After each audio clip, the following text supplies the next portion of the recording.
Hello everyone, welcome back to P insights with Shahira. हमारी physical education PYQ series already ही धमाकेदार तरीके से स्टार्ट हो चुकी है and the response from all of you has been amazing.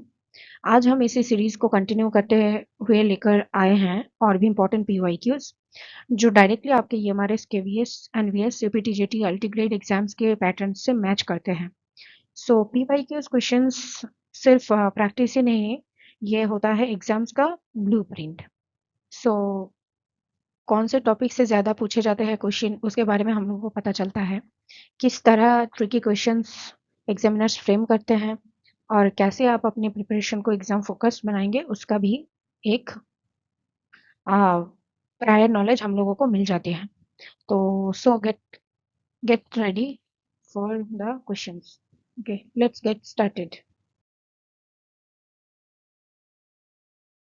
आज के वीडियो में हम लोग जल्दी जल्दी देख लेंगे, एक क्विक रिवीजन कर लेंगे जो पी वाई क्यूज है एंड उसके आंसर को। ठीक है, जो फर्स्ट क्वेश्चन है आज के सेशन की, which of the following has the highest glycemic index. So highest glycemic index किसके हैं? Option one sweet potato, option two banana, option three corn और option four apple. So glycemic index क्या होता है? First of all, glycemic index वो चीज होते हैं जिसमें how quickly your food raises the blood sugar levels after eating. कितने जल्दी ब्लड शुगर राइज होता है, उसको डिनोट करने के लिए ग्लिसेमिक इंडेक्स यूज होता है। ठीक है, so the correct answer will be sweet potato.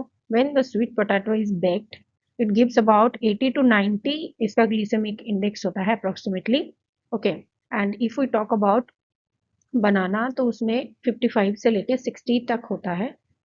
And then after corn, corn में अबाउट 40 से लेके 55 तक होता है। एप्पल में 35 से 40 इसका ग्लिसेमिक इंडेक्स होता है।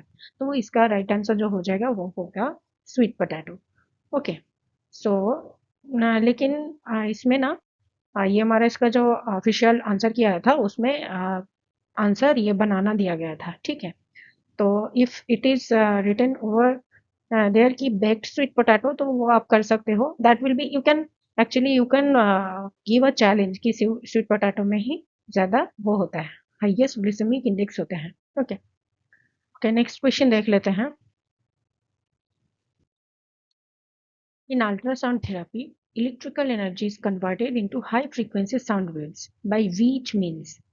ये क्या होता है ना, अल्ट्रासाउंड थेरेपी में जो इलेक्ट्रिकल एनर्जी है वो हाई फ्रीक्वेंसी साउंड में कन्वर्ट हो जाते हैं, साउंड वेव्स में कन्वर्ट हो जाते हैं। ठीक है, तो उस कौन सा वो मेजर मीन्स है, कौन सा वो मेथड है जिसके थ्रू ये प्रोसेस होता है? ठीक है, option one piezoelectric crystal, option 2 vibration, option 3 thermal effect, and option 4 is phonophoresis.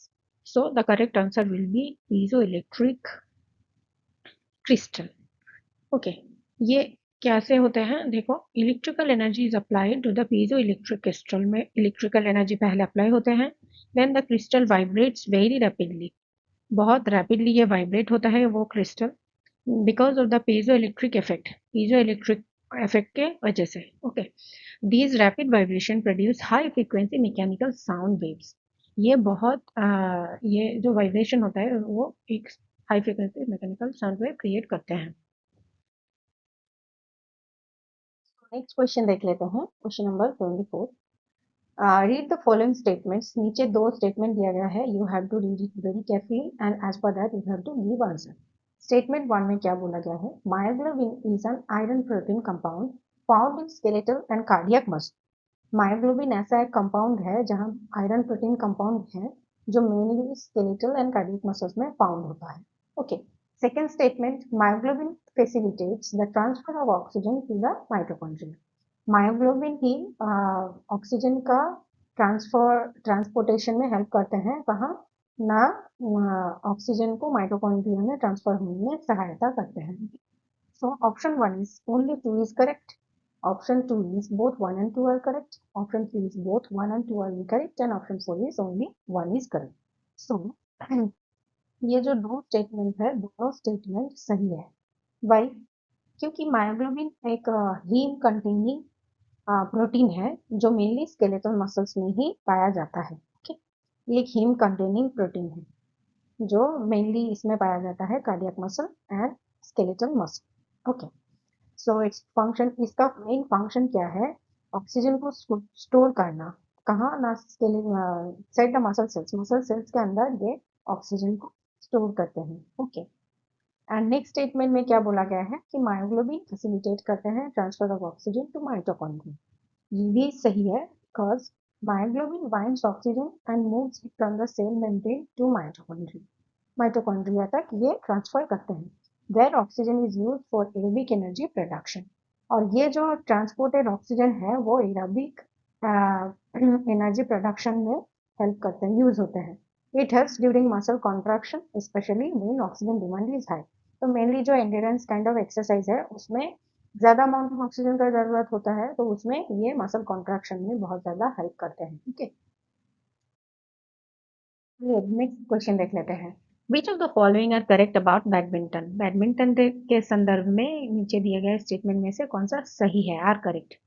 Okay, statement number 1, mixed doubles is an event of badminton.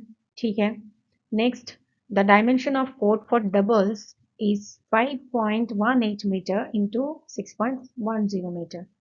Next statement देखते हैं। Height of the net at centre is 1.575 metre. Okay, next statement है the maximum length of the racket should be 680 millimeter. So the options for this question will be option number 1, only 1 and 4 are correct. Option number 2, only 2, 3, 1, 2 and 4 are correct. Option 3 में बोला गया है 2, 3 are correct. Option D में बोला गया है 2, 3 and 4 are correct. So the correct answer will be option number 1, only 1 and 4 are correct. Why? क्योंकि mix doubles is an event of badminton, mix doubles होता है बैडमिंटन में, ये करेक्ट स्टेटमेंट है। और यहाँ पे जो सेकेंड स्टेटमेंट बोला गया है कि कोर्ट का डायमेंशन फॉर डबल्स, ये नहीं होता। कोर्ट का डायमेंशन फॉर डबल्स होता है 13.40 मीटर, इसका लेंथ होता है 13.40 मीटर, लेकिन इसका विड्थ होता है 6.10 मीटर। यहाँ पे विड्थ तो सही दिया है लेकिन लेंथ इज इनकरेक्ट। ये जो दिया हुआ है 5.8 metre, it is the width of singles court, है ना। दोनों के लिए लेंथ सेम होता है, that is 13.40 metre, and width differ करता है। डबल्स के लिए होता है 6.10 मीटर एंड सिंगल्स के लिए 5.18 metre. Okay, so the given dimension mix में फिक्स हो गया है, इसलिए ये इनकरेक्ट है। एंड थर्ड नंबर स्टेटमेंट क्यों इनकरेक्ट है? क्योंकि जो नेट का हाइट होता है वो पोस्ट के तरफ 1.55 मीटर होता है एंड सेंटर के तरफ 1.525 मीटर होता है। ठीक, ये भी करेक्ट स्टेटमेंट नहीं है। And last statement, statement number 4, ये करेक्ट है। Y?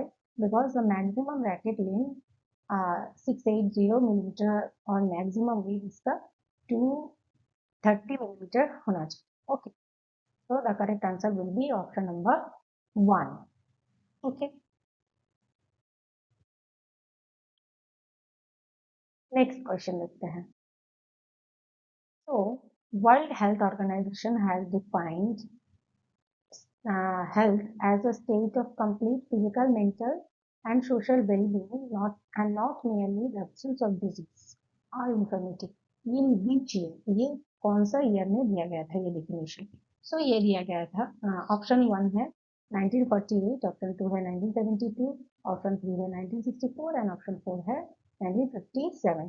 So the correct answer for this question will be option number 1. Okay, 1948 में ही ये डेफिनेशन दिया गया था। WHO का जो ऑफिशियल एस्टेब्लिशमेंट डे है वो है 7th of April 1948। On the same occasion ये हेल्थ का ये डेफिनेशन दिया गया था। ओके, सो इसलिए वर्ल्ड हेल्थ डे भी इसलिए 7th अप्रैल को मनाया जाता है। You have to keep it in mind. So somewhere it is given कि ये 8 अप्रैल भी मतलब दिया होता है। तो अगर 8 अप्रैल या 7th अप्रैल में जो आंसर दिया जाए उसका दिखेगा ऑप्शंस, तो आप कहीं पे टिक लगाओगे। नेक्स्ट क्वेश्चन देखते हैं। Which of the following is not a violation in basketball? तो बास्केटबॉल का एक वायलेशन कौन सा नहीं है? Okay, so back foot, okay, then second option player out of bounds and ball out of bounds, ठीक है। नेक्स्ट है dribbling, and option 4 is charging. Okay, यहाँ पे पूछा गया है which is not a violation. So the correct answer will be number 3, dribbling. Okay, ये dribbling एक स्किल होता है, वो एक वायलेशन नहीं होता है ये. बाकी बैकफुट हो गया आपका, then player out of bound हो, ऑल आउट ऑफ बाउंड हो, ये वायलेशन होता है. एंड चार्ज भी ऑब्वियसली ये भी एक फाउल होता है, चार्जिंग. और ये ड्रिबलिंग एक स्किल है, not a violation. So it is the correct answer. Next question देखते हैं. Which of the following is not correct about judo? Judo के संदर्भ में नीचे दिए गए कौन सा ऑप्शन सही नहीं? ऑप्शन 1 आशीवाजा मतलब arm lock technique. Okay. Second है शीमे वाजा मतलब चोकिंग टेक्निक. ऑप्शन 3 है तेव वाजा मतलब हैंड टेक्निक. एंड ऑप्शन 4 है ओशी वाजा मतलब hip technique. So the correct answer will be option number 1, that is आशीवाजा. आशीवाजा का मतलब होता है लेग टेक्निक, ना कि आर्म टेक्निक. ओके. और बाकी जो दिया गया है शिमीवाजा, तेवाजा, कोशीवाजा, ऑल आर राइट. ओके. और जो आर्म लॉक टेक्निक होता है दैट इज कॉल्ड द कैंसित्सु वाजा. इसको कैंसित्सु वाजा बोला जाता है, ना कि आशीवाजा. आशीवाजा बोला जाता है leg technique. Okay. Next question. Read the following statement. And दो स्टेटमेंट दिया गया है, you have to read it carefully and give the answer accordingly. Statement number 1. Plyometric training utilizes the inherent stretch recoil characteristics of the neuromuscular system. Okay. Next statement दिया गया है, इसमें plyometric training क्या करता है, जो हमारा इनहेरेंट स्ट्रेच रिकॉइल कैरेक्टरिस्टिक्स है न्यूरोमस्कुलर सिस्टम में सिस्टम्स की, उसको यूटिलाइज करते हैं, ये बोला गया है. ओके. सेकेंड ऑप्शन में बोला गया है standing jump, multiple jumps and depth jumps are example of plyometric. So the correct answer will be option number 2. Both are correct. Okay. Why? क्योंकि plyometric training is based on stretch shortening cycle. इस mechanism में ये काम करते हैं. That is known as stretch shortening cycles, SSC. Okay. First क्या होता है? The muscle stretches. That is known as muscle जब stretch होता है, that is known as the eccentric contraction. Muscle contraction बारे में हम करेंगे. तो जब भी stretch होगा, that is eccentric. Length of the muscle increase. Then it recoils. Recoils मतलब it shortens explosively.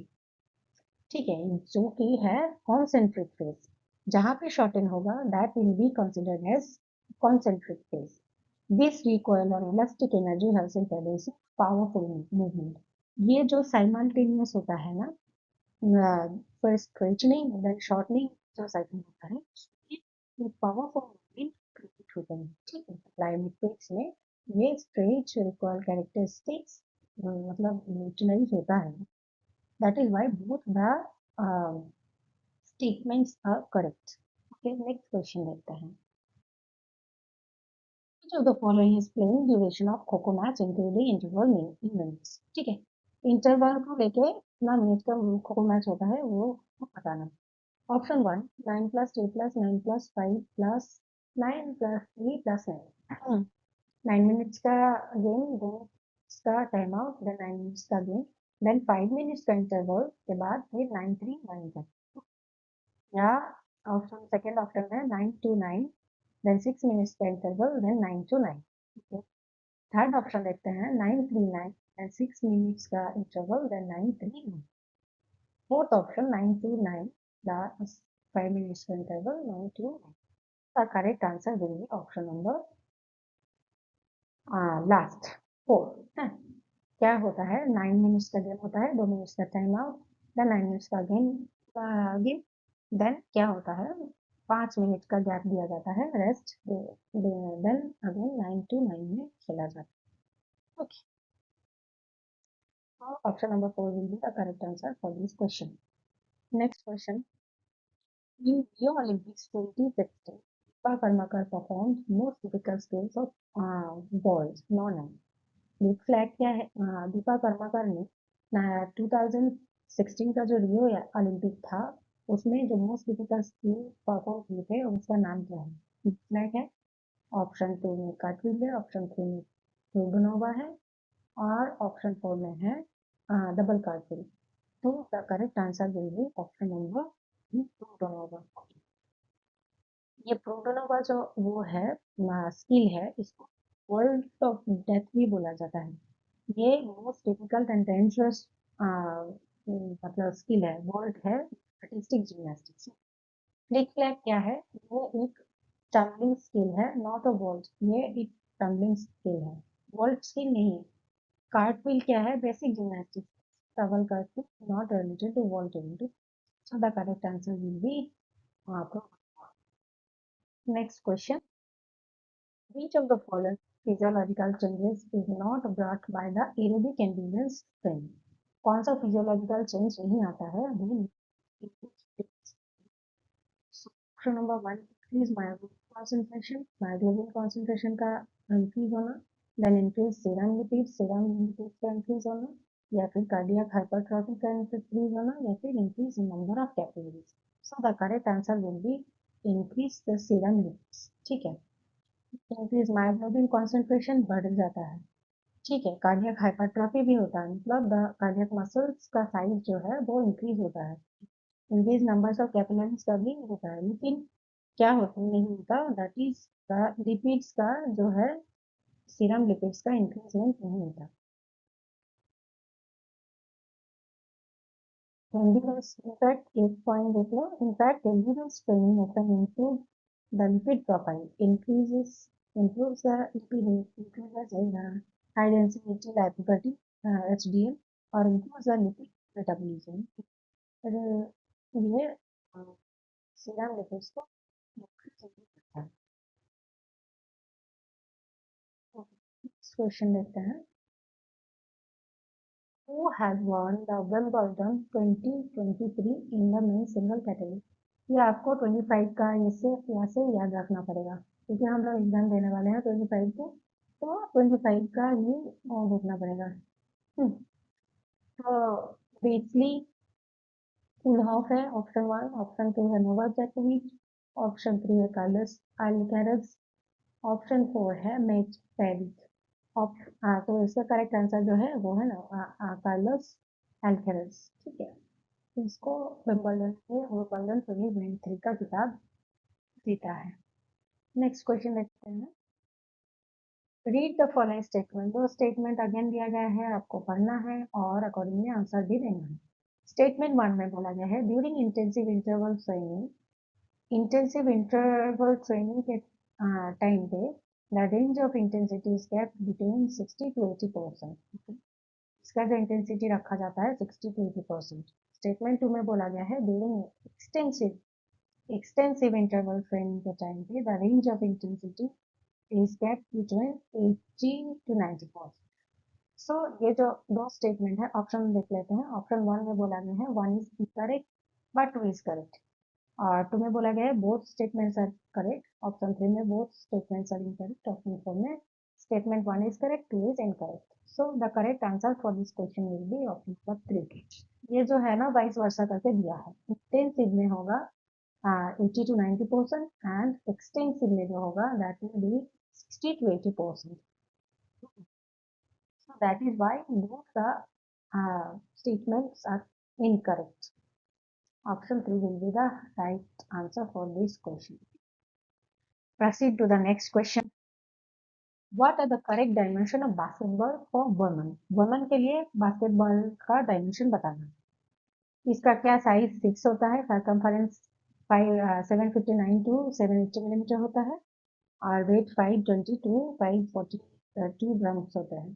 ऑप्शन 2 में बोला गया है साइज 6 होता है और सर्कमफरेंस 742 to 747 मिलीमीटर होता है, एंड वेट 567 होता है। ओके, एंड ऑप्शन 3 में बोला गया है size 7, circumference 749 to 780 millimetre and weight is 561 to 630 grams। Option 4 में बोला गया है 6 size, circumference 724 to 737, weight 510 to 567 grams। So the correct answer will be option number 4 itself। ठीक है, इसका साइज 6 होता है, सरकमफरेंस का 724 to 737 मिलीमीटर होता है, वेट क्या होता है, मिनिमम 5 10 होना चाहिए, maximum it can be of 567 gram. So the correct answer will be option number 4। Next question देखते हैं। HIV infection in human blood is detected by which of the following? HIV का detection के लिए कौन सा test हम लोग करेंगे, किया जाता है? एक फर्स्ट ऑप्शन है स्पोरोटोन टेस्ट, ऑप्शन 2 है वेस्टर्न ब्लॉट टेस्ट, ऑप्शन 3 है मैगलिया टेस्ट, ऑप्शन 4 है lymph node test. So the correct answer will be option number 2 western blot test. Okay, it detects the specific human virus antibodies in the blood and it is used as a confirmatory test after initial screening। Initial के लिए हम लोग Elisa test करते हैं, उसके बाद इसका confirmatory test है western blot test. Okay, so the correct answer will be option number 2 that is western blot test. Next question है Which of the following is not correct about handball? Handball के संदर्भ में कौन सा सही नहीं है?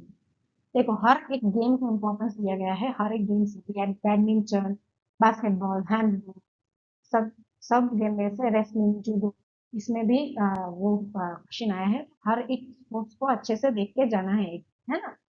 सो इसका फर्स्ट ऑप्शन है the penalty point is 7 metre from goal line. Okay, then second option है for men total time duration of match 25 10 25 minutes. Okay, then third option one time out each team is in each half, हर एक half में एक time allotted है for each team. Then fourth है throw off is given to the team wins toss, throw of दिया जाता है, दो टीम विन करते हैं। सो इसका करेक्ट आंसर होगा ऑप्शन नंबर 2 दैट इज, यहाँ पे बोला गया है इनकरेक्ट बताना था, है ना। इसका नॉट करेक्ट, ये नॉट करेक्ट है ऑप्शन नंबर 2, ये 25 10 25 का मैच नहीं है। ओके, इसका टोटल ड्यूरेशन जो होता है वो होता है 60 मिनट्स का, है ना, और उसमें 10 मिनट्स का ब्रेक हाफ टाइम होता है। ठीक है, तो ये 10 30 करके होता है, नॉट 25 10 25। सो ये आपको ध्यान में रखना है। Okay, next question. सो इसका करेक्ट आंसर हो जाएगा ये कि हम लोगों को नॉट करेक्ट पूछा है, कौन सा इनकरेक्ट स्टेटमेंट है, तो ये वाला इनकरेक्ट स्टेटमेंट है, बाकी सारे स्टेटमेंट सही है। Okay, next question. When fracture is associated with injury of some vital organs such as major blood vessels, spleen, liver, kidney, spinal cord, nerves, brain, etc., it is known as। तो बहुत सारे fractures होते हैं, है ना, simple हो गया, compound complex, then communicated brain state, ये सब फ्रैक्चर्स हो गया। तो ये इसके बारे में पूछा गया है, अगर ऐसा फ्रैक्चर हो जिसमें वाइटल ऑर्गन्स को भी चोट पहुंचता है, उसको क्या बोला जाता है? ऑप्शन 1 में है impacted fracture, option 1 is impacted fracture, then communicated fracture, option 3 is compound fracture, and option 4 is comminuted fracture. So the correct answer would be option number 4, that is comminuted fracture। Bone is broken into 3 or more pieces, में broke down हो जाता है bone, 3 से ज़्यादा, 3 या फिर more pieces में, and often due to high impact trauma। बहुत high impact trauma अगर होगा कोई, मतलब धक्का मुक्की, तो उसमें ये इसका चांस होता है। High energy trauma community fracture से also damage vital organs, vital organs को भी अफेक्ट करते हैं। तो the correct answer will be option number 4 communicated fracture. Next question देखते हैं। Which of the following is not a symptom of strain? Strain का symptom कौन सा नहीं है?